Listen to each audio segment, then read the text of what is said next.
how did you learn about Rowdy Girl? I learned about Rowdy Girl. So I was doing a feature film about animal sanctuaries and what's the point of rescuing 100 animals when millions are killed every day. But when I was connected with Renee and I learned that she was doing more than simply rescuing animals, I knew that there was a whole other story to tell here.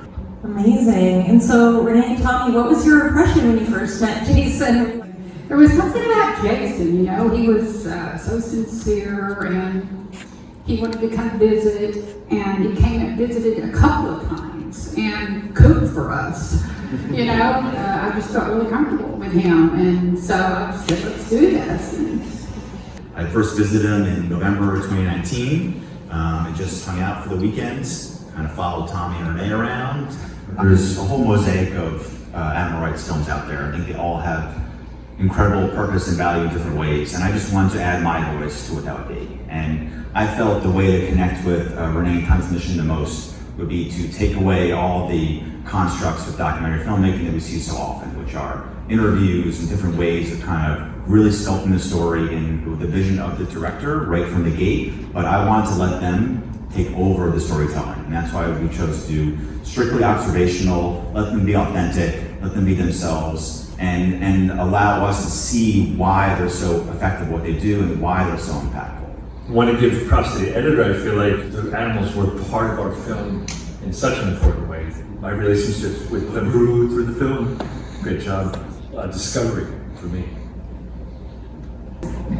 One thing that I loved, this is the first time I've seen a full film, and one thing that I really loved about it was that I think it reflected Tom and Renee perfectly. I had never had a relationship with cows, and one of the best experiences of my life is going and walking into a field of cows and sort of laying on the ground and having a cow come up and sniff your camera and your face with their big cute noses and lick you or whatever. It's all thanks to them, truly. I think there's something really important in the in-your-face advocacy films as well. But I think it's really important to just present things as they are. Just like I've had certain films I've worked on like that are LGBT, right? But there's no part about the film that's like, it's a coming out story or anything. It's just very matter of fact because we're just people, right? We're just doing a thing.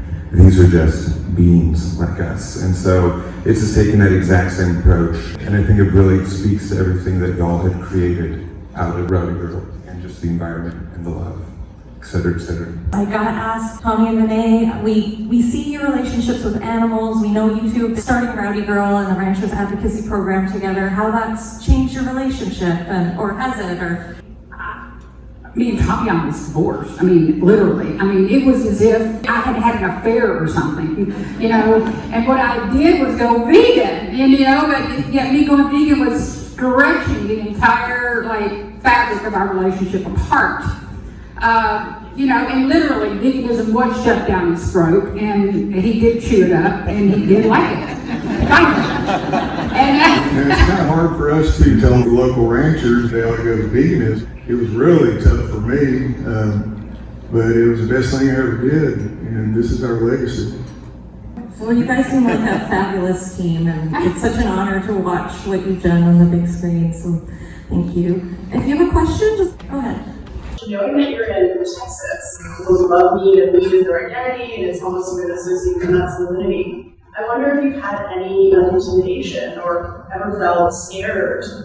Well, good fences make good neighbors, and you know, pretty much in Texas, everybody lets you do what you want to do. I think Texas is going vegan, and I think that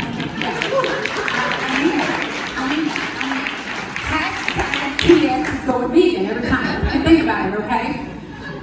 Because what happened when I went vegan, Tommy was like, Renee, what are you thinking? You know, you'll never be able to have a sanctuary here. Nobody does that in Texas. I'm like, it needs to be done.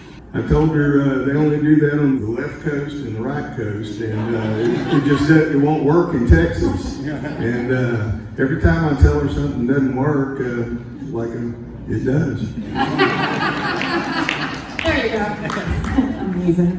Any other questions in the audience? I noticed you used a lot of social media and you were on live and stuff like that, Renee. Is that something that you had to adapt to when you started this process, or was that kind of like a natural fit for you? In my late 20s and early 30s, I was a country and western singer with my own show band. So, you know, I really had never a problem being in front of audiences. I had no problem opening my big mouth and talking to y'all. Because I've been on stages, you know, all over, and, you know, and so using social media was a different tool for me. For this, I would have never done it, you know, had I not, you know, become a founder of Rowdy Girl. This started happening because fundraising is incredibly difficult. But I immediately grabbed onto it and knew that I needed to utilize every single bit of it.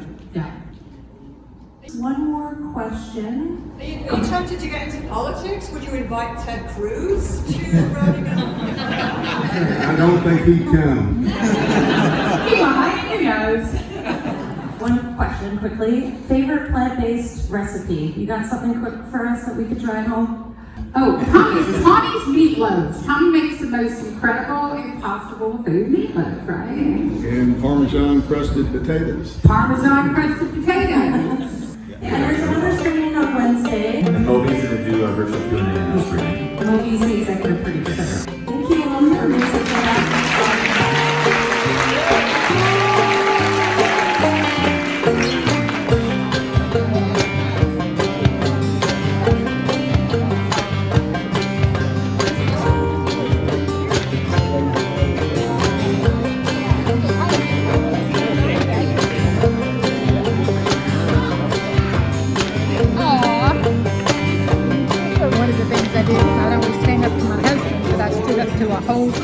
culture. That's why I was amazed when I looked into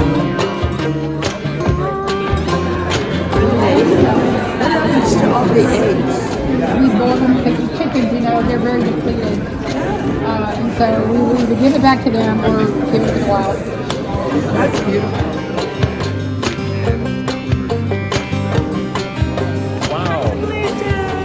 So what are you planning? I'm so proud that you deserve. Yeah, hope it goes international. Hope so. What did you paint? I thought you were brilliant. It was awesome. Really nice moments there. Yeah. Love your connections to the animal. Yes. I'm really curious about all that. How was the experience for you guys being like your life being filmed so much? Yeah. After a while, I just forgot he was even around. He wasn't around. Because he became like part of the family.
Hi everyone, and welcome to Calling All Vegans. I'm Sue Spar.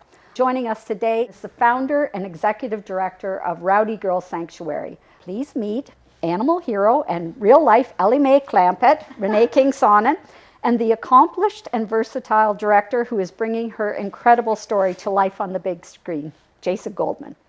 The documentary, which premiered April 29th at this year's Hot Docs Festival in Toronto and is enjoying a second showing May 3rd, demonstrates that there is, in fact, a common ground between farmers and vegans. Welcome to Wishbone Animal Rights Lab. Thanks for having us.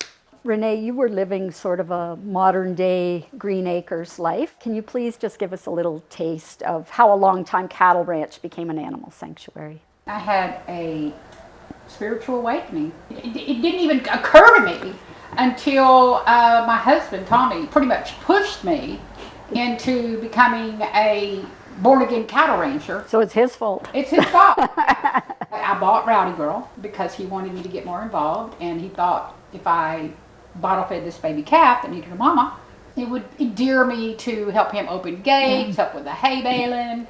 That's how I ended up, transitioning things, is my relationship to Rowdy Girl. But that happened over a course of 5 years.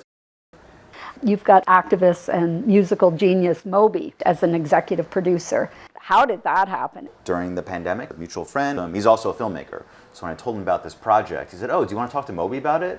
And I was like, Nah. okay, why not? But I also knew he's an endless supporter of anything animal rights related. So having a mutual relationship, knowing that I was vegan, the fact that he knew Renee and he got what my vision of the film was, it was actually fairly simple once we made that first initial contact. He did say, my entire music library is up to you, and I had to figure out a way of saying thank you, but no thanks. No thanks, buddy. But he's such a supporter of a creative process that while he offered it and we discussed it, he was accepting of the fact that I chose not to use his music.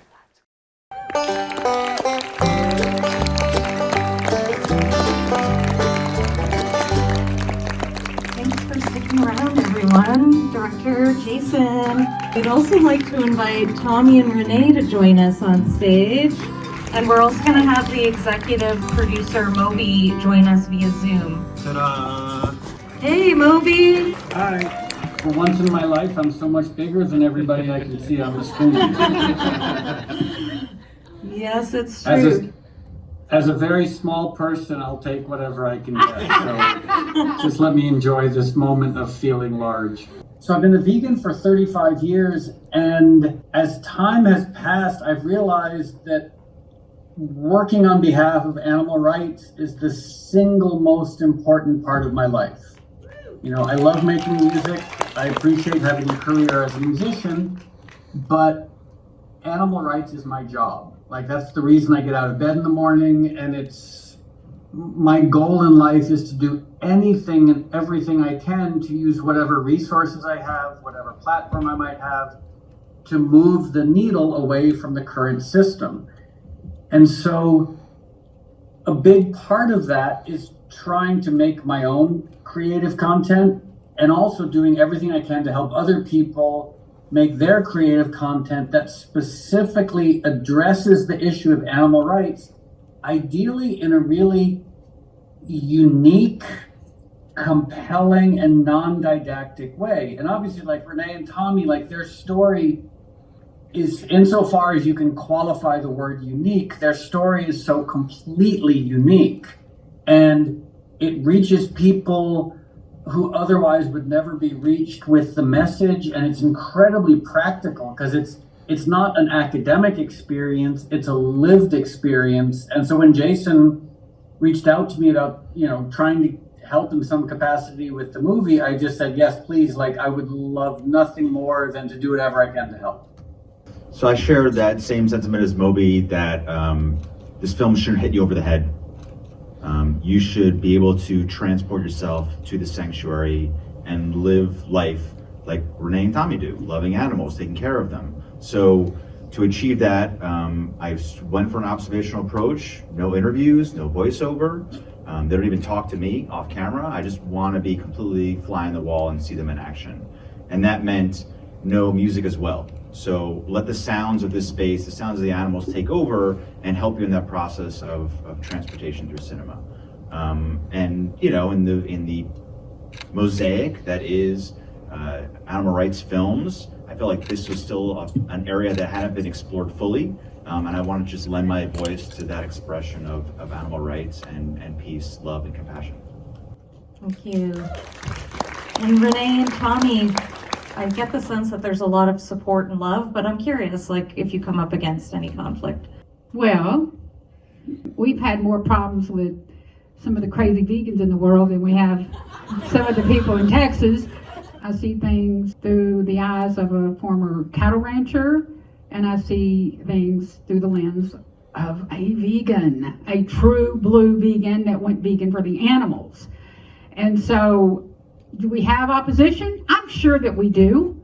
I'll walk into a barbecue restaurant in Lockhart, Texas, the barbecue capital, with my meat is murder hat.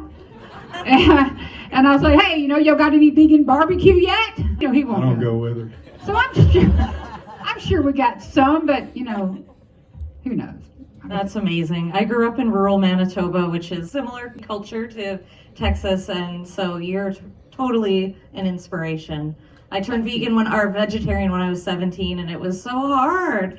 But you're making it easier for You're those vegan rural now, folks. right? Mostly vegan. I cheat. I'm sorry, but This is inspiring.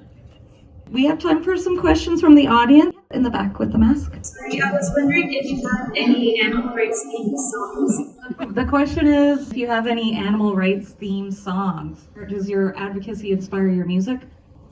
Well, in 1996, I put out an album called Animal Rights, and it's an incredibly noisy, angry, sort of industrial punk rock record.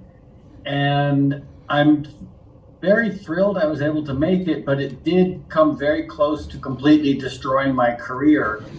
So when I was growing up, I was completely inspired by activist musicians. Everybody from Chuck D to Neil Young to John Lennon to Joe Strummer to, just like the long, long list from Marvin Gaye to Billie Holiday, like people who used music and lyrics as a way of addressing important issues. So I learned something very early on, is I'm really bad at writing issue-oriented songs. And so I have tried time and time and time again to write issue-oriented songs, and trust me, there's a reason they haven't been released, is because they're terrible. And so what I've tried to do instead is just use the platforms that I have, use the resources that I have to advance the cause of animal rights, because I guarantee you presumptuously that no one wants to hear my issue-oriented music simply because I'm bad at writing it. Amazing. Well, Renee, you're a singer as well, right? So maybe there's some sort of collaboration that can happen. Yeah, I've written a few. Okay, please send them to me. I'd love to hear them. I guarantee you they're definitely better than mine, because mine are atrocious. Question in the back there. Go ahead. Do you have any international ambitions to consult on ranches in other countries? So the question is if Renee and Tommy have any ambition to consult on international projects. Well, I can tell you that there is definitely an interest internationally in this work. Good gracious, we got our hands full right where we are. There's interest in the Netherlands, I know. There's definitely interest in Australia, in Canada, in the UK. I would certainly consult with them, but each country is going to have its own set of government regulations and geographical, type of climate situations. Thank you. Whoa, all the hands just went up over here. Hi, in terms of your sanctuary, female cows or goats, do they need to be milked? And what do you do milk, really for the animal? If you're a vegan, is there something that you need to do? I don't know much about animals, I'm just asking. So the question is female cows and goats, whether or not they need to be milked, and if they do, what you do with the milk. We don't do any milking, and we have female cows, of course, but all the males are steers now, so we don't, populate anymore. We have rescued mama cows with their babies before. The milk goes to the babies. They drink the milk. We don't, and we've never seen a reason to milk a cow. I think one point that maybe is missed is that cows only give milk when they have babies, like humans. So if they're not pregnant, and that's why we have dairy, because we impregnate cows and they have babies and we take their milk. Thanks. In the middle there?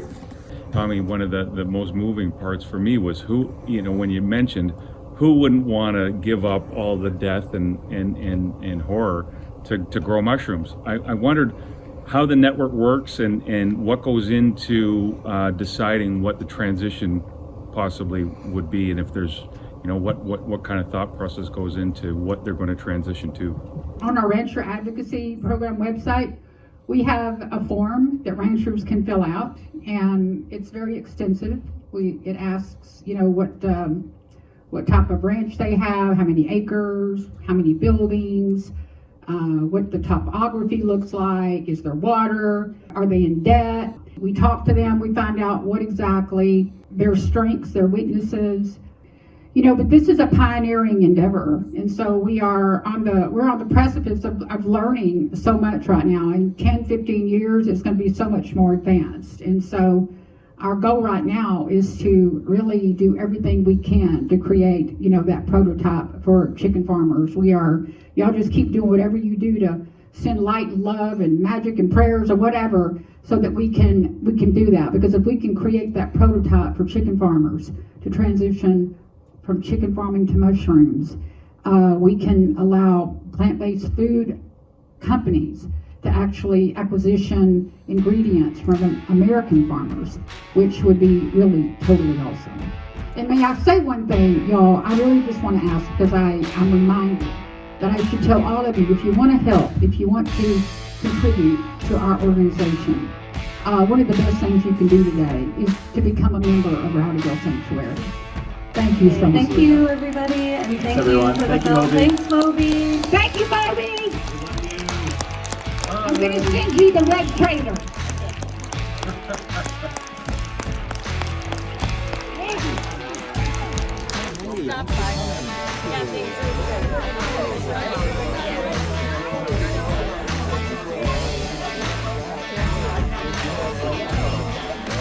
If those vegan cowboy boots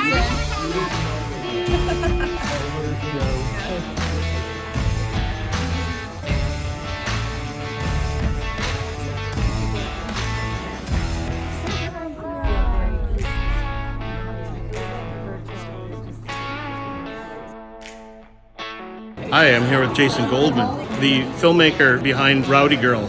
I'm very impressed by how this was a movie where you just kind of let it wash over you. It's not one of those vegan movies that are teaching and teaching with direct challenges. This was engaging in real life, and there was no music soundtrack, and it was just like you were there on the ranch.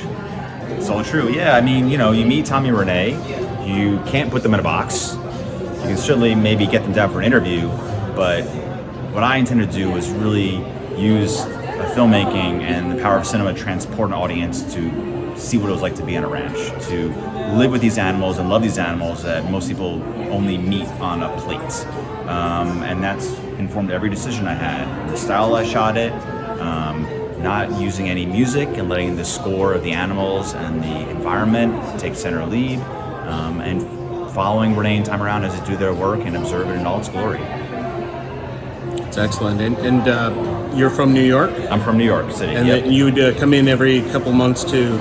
Yeah, we started right before COVID, so it certainly put a wrench in our the frequency we wanted to go down, but what it meant was that we would go down and spend a little bit more time when we were there to maximize the travel, and we stayed at the sanctuary, which allowed us to film with them morning to night and get some of the great scenes that normally you wouldn't be able to get if you're staying, 30, 45 minutes away by drive. Just wanted to collect your thoughts about the documentary, Rowdy Girl.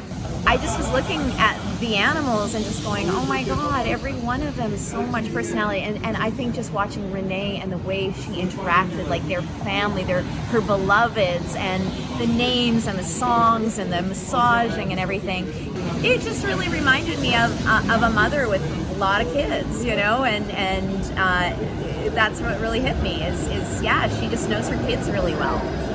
For me, I already had my frame tilted, but I think for anybody who hadn't already had their frame tilted, this is going to do it for sure. It was very, very beautiful and very moving, and I can see that it's going to affect a lot of people that aren't vegan right now and make them think more about the animals as individuals. They're just amazing.